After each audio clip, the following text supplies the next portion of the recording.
तो पिछले क्लास में हमने देखा था taxation and capital structure planning. तो थ्योरेटिकली हमने देखा था कि डेब्ट इक्विटी मिक्स में टैक्स की क्या भूमिका होती है, यानी डेब्ट इक्विटी मिक्सिंग के स्ट्रक्चर पर टैक्स के कारण कैपिटल स्ट्रक्चर का प्लानिंग है उस पर क्या असर पड़ता है।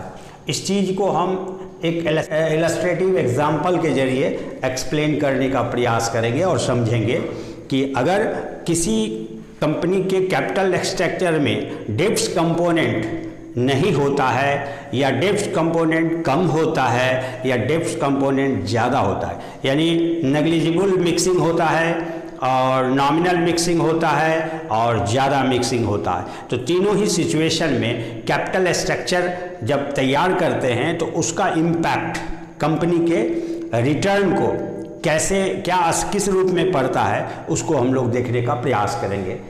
इसके लिए हमने तीन तरह की कंपनी माना इस एग्जाम्पल में, एक्स लिमिटेड, वाई लिमिटेड और जेड लिमिटेड। तीनों का जो कैपिटल स्ट्रक्चर है उसमें एक्स लिमिटेड का totally relying upon equity capital है, डेब्ट कैपिटल का मिक्सिंग नील है, जीरो है। सेकेंड जो वाई लिमिटेड है उसके कैपिटल स्ट्रक्चर भी इक्वल अमाउंट का है, 2 लाख टोटल कैपिटलाइजेशन, जिसमें इक्विटी कंट्रीब्यूशन का 1,50,000 है जबकि डेब्ट कैपिटल का 50,000 है। यानी रेशियो आप देखें तो 3:1, इक्विटी का 3 है और डेब्ट का 1 है। आप जेड लिमिटेड में जस्ट अपोजिट है, 50,000 ही इक्विटी ओनर ने लगाया है और 1,50,000 डेब्ट कंट्रीब्यूशन है, अर्थात डेब्ट इक्विटी का रेशियो देखा जाए तो 3:1 है, जस्ट पलट है वाई लिमिटेड के। तीनों ही सिचुएशन में equal amount of capital employed देखने को मिल रहा है। अब हमने माना है कि rate of return on investment first situation जब 25% हो तब, सेकेंड जब 10% हो और जब 8% हो, तो हम रिटर्न की सिचुएशन जो ऑनर को रिटर्न है वह फाइनली क्या मिल पाता है। इसमें हम लोग एक टैक्स रेट एज्यूम कर सकते हैं, एज्यूम रेट ऑफ टैक्सेशन मान लीजिए करंट में 30% है, ठीक है। तब हम इसको देखेंगे तीन सिचुएशन में, सिचुएशन 1, सिचुएशन 2 और सिचुएशन 3। ओके, हमने फर्स्ट सिचुएशन 25% ROI लिया है, तो सभी में आपको जैसा पता है कैपिटल इन्वेस्टमेंट जो है 2 लाख है, तो 2 लाख का 25%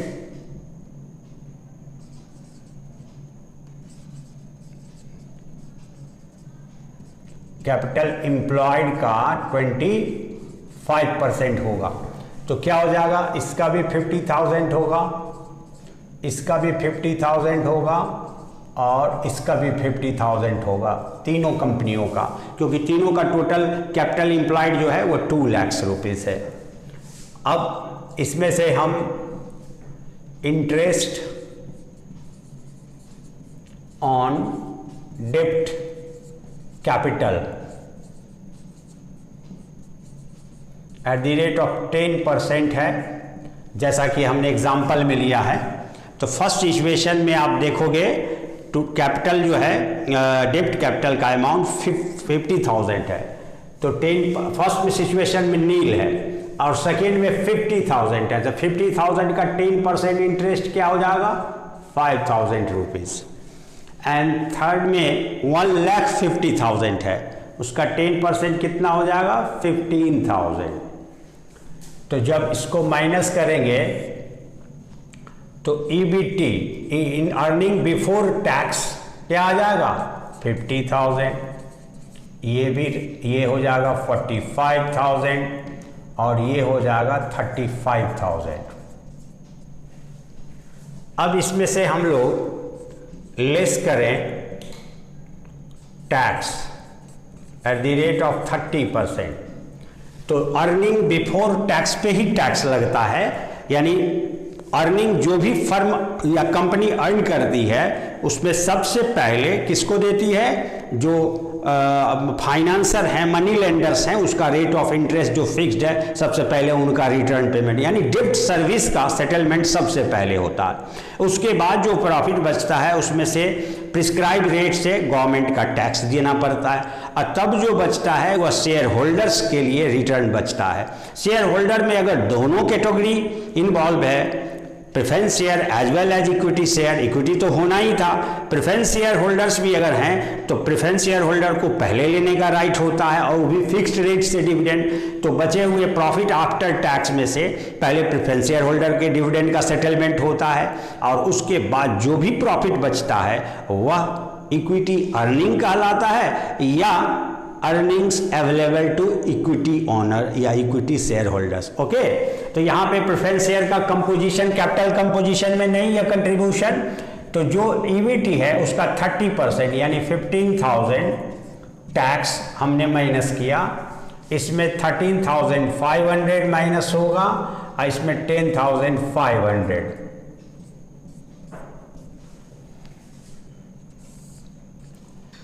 माइनस करने के बाद आया 35,000 और ये 31,500 और ये आ जाएगा आपको 24,500। इसमें return to share holder PAT हुआ प्रॉफिट आफ्टर टैक्स। अगर हम रेट ऑफ रिटर्न देखें तो PAT divided by equity capital into 100 से आप निकाल सकते हो। तो पैट कितना है इसमें 35,000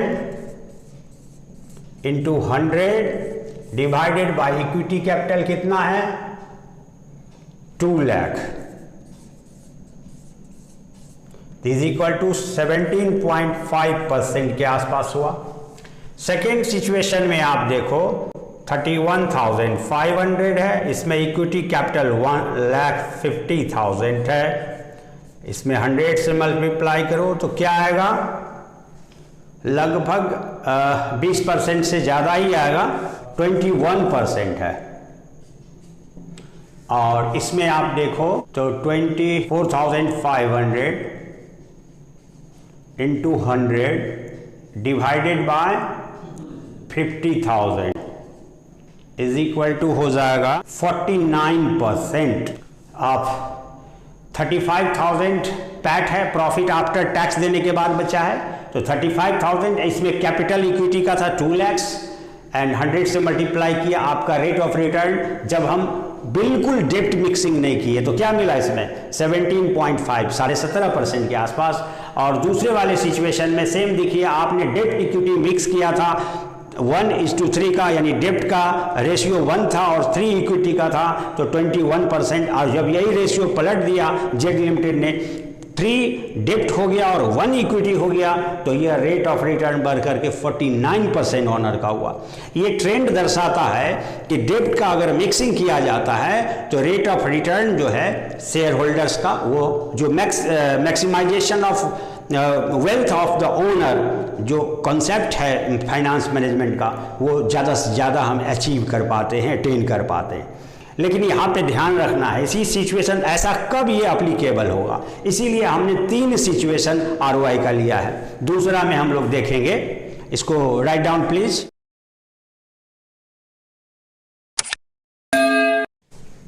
सिचुएशन 2 में देखें तो EBIT 2 लाख का 10%, तीनों ही दशा में 20,000 EBIT।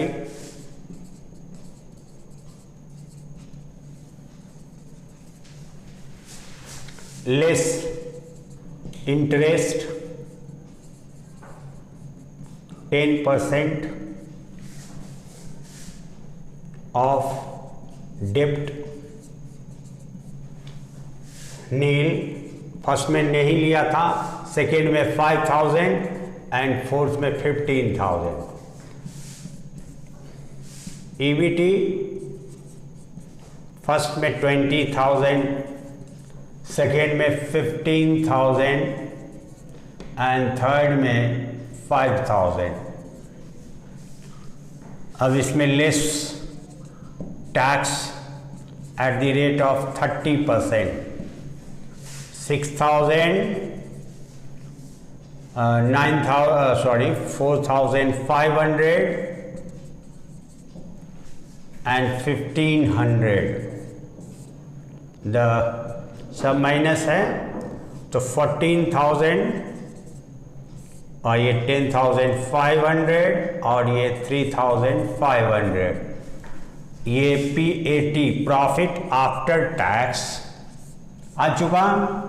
अब हम लोग देखें rate of return to owner. तो 14,000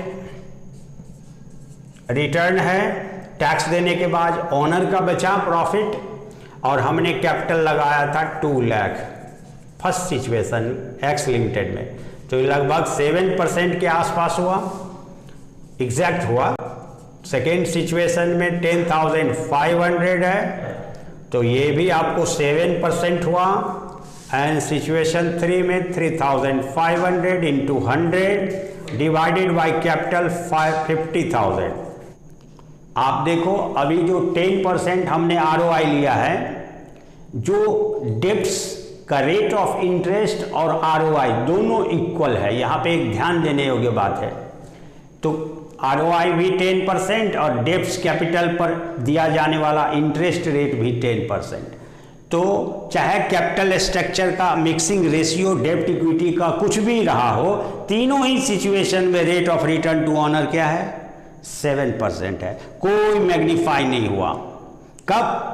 जब ROI और interest payable to debts fund दोनों का रेट एक था, तो क्या हुआ? कोई फर्क नहीं पड़ा कि आप डेब्ट कैपिटल मिक्स कर रहे हो या नहीं कर रहे हो। अब हम लोग के सिचुएशन 3 में जाएं। Write down please.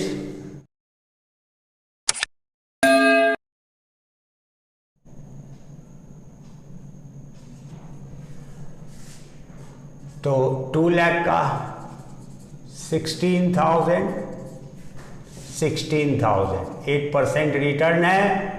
2 lakh capital composition में सबका है टोटल कैपिटल, इसलिए 8% से रेट क्या हो गया? 16। अब इसमें से हम लोग इंटरेस्ट माइनस करेंगे, लेस इंटरेस्ट ऑन डेब्ट capital at the rate of 10%। तो इसमें डेब्ट मिक्सिंग नील है, तो रेट ऑफ इंटरेस्ट अमाउंट भी नील। इसमें डेब्ट का इन्वेस्टमेंट है 50,000, तो कितना हो जाएगा? 4,000, 5,000। 50,000 का 10% 5,000, इसमें 1,50,000 है, तो ये 15,000 हो जाएगा। अब इस सबको माइनस करें तो ये 16 का 16,000 रहेगा, और ये 11,000 हो गया, और ये 1,000 हो गया। अब आप ये हुआ EBT। अब इसमें से आप लेस करते हो tax at the rate of 30%, तो 4,800, 16,000 का 30%, इसमें 3,300 और उसमें 300, तो 700 रिटर्न बचा ओनर के लिए। इसमें 7,700 और इसमें 11,200, ये पैट हुआ। अब हम लोग रेट ऑफ रिटर्न देखें तीनों सिचुएशन में। Rate of return to owner 11,200 into 100 divided by 2 lakh is equal to 5.6%। Second situation में वाई लिमिटेड की दशा में 7,700 इंटू 100 डिवाइडेड बाय कैपिटल 1,50,000 5.13% के आसपास होता है। और जबकि थर्ड कंपनी में 50,000 कैपिटल ही ओनर का इन्वेस्ट था, तो ये 1.4% होता है। अब आप गौर करें, फर्स्ट सिचुएशन जब 25% ROI था तो सबसे अधिक रेट ऑफ रिटर्न था 49% जेड लिमिटेड में। चूंकि जेड लिमिटेड ने क्या किया था, हाई लिवरेज का यूज किया था, यानी मिक्सिंग ऑफ डेब्ट capital is very high in comparison of equity capital investment. So because proportion of debt was 3 and proportion of equity was 1, 3:1 debt equity ratio. तो इन फेवरेबल सिचुएशन जब company का earning ROI return on investment capital पर earning का rate 25% था, तो डेप्ट mixing feasible था और डेप्ट mixing ने मैग्नीफाई कर दिया ओनर के रिटर्न को। फर्स्ट सिचुएशन में जहां कंपनी ने मात्र 21% था, सेकेंड सिचुएशन में, थर्ड में 49% आ गया। अब आप दूसरे सिचुएशन में जब रेट ऑफ इंटरेस्ट और ROI दोनों इक्वल था, उसमें आपने देखा सबों का 7% रहा, कोई फर्क नहीं पड़ा मिक्सिंग किया नहीं किया। लेकिन थर्ड सिचुएशन में जब ROI का रेट डेप्ट फंड पर दिया जाने वाले इंटरेस्ट रेट से लोअर है, तो जिसमें डेप्ट्स का इस्तेमाल ज़्यादा हुआ, कम हुआ, वो ओनर के इन्वेस्टमेंट की तुलना में कम। यानी जब ROI कंपनी का लोअर हो तो कभी भी डेप्ट मिक्सिंग नहीं होना चाहिए। मैक्सिमम रिलायंस किस पर करना चाहिए, निर्भर करना चाहिए इक्विटी के इन्वेस्टर्स पर। चूंकि इक्विटी को दिया जाने वाला रिटर्न फिक्स नहीं होता और उसके लिए कोई लीगल ऑब्लिगेशन भी नहीं होता फर्म के ऊपर कि हर सिचुएशन में इक्विटी को रिटर्न डिविडेंड फॉर्म में देना है। बट इन केस ऑफ डेब्ट capital a company has to pay in all situation. The pay interest will be legal obligation of the company to pay interest regularly out of its capital or out of its profit. What will be the situation allowed by the circumstances is the company will have to pay interest on its debt capital in all cases, whether company is sufficient in a sufficient profit position or not. Is it clear or not? तो हमें अब finally conclusion निकालना है कि इसमें डेप्ट mixing depend करता है और टैक्स एडवांटेज और डेप्ट मिक्सिंग करके हम तभी ले सकते हैं ऑनर के रिटर्न को बढ़ाने के रूप में जब हमारा ROI rate, return on investment rate, market में अवेलेबल डेप्ट का जो कॉस्ट ऑफ कैपिटल है यानी rate of interest payable to डेप्ट है वह लोअर हो ROI से, तब आप एडवांटेज ले सकते हो। अदरवाइज अगर कंपनी का अर्निंग क्षमता मार्केट रेट से, कट ऑफ रेट से अधिक नहीं है, तो वह टैक्स एडवांटेज ले करके कंपनी के ओनर का मैक्सिमाइजेशन, वेल्थ मैक्सिमाइजेशन का क्राइटेरिया फुलफिल नहीं कर सकता। वो जो मेन गोल होता है फाइनेंस मैनेजमेंट का वो नहीं कर सकता। तो टैक्स एडवांटेज भी तभी लिया जा सकता है जब आपका ROI बेहतर शो कर रहा हो। This is the main conclusion of capital structure planning and tax implication there on. Okay, thank you.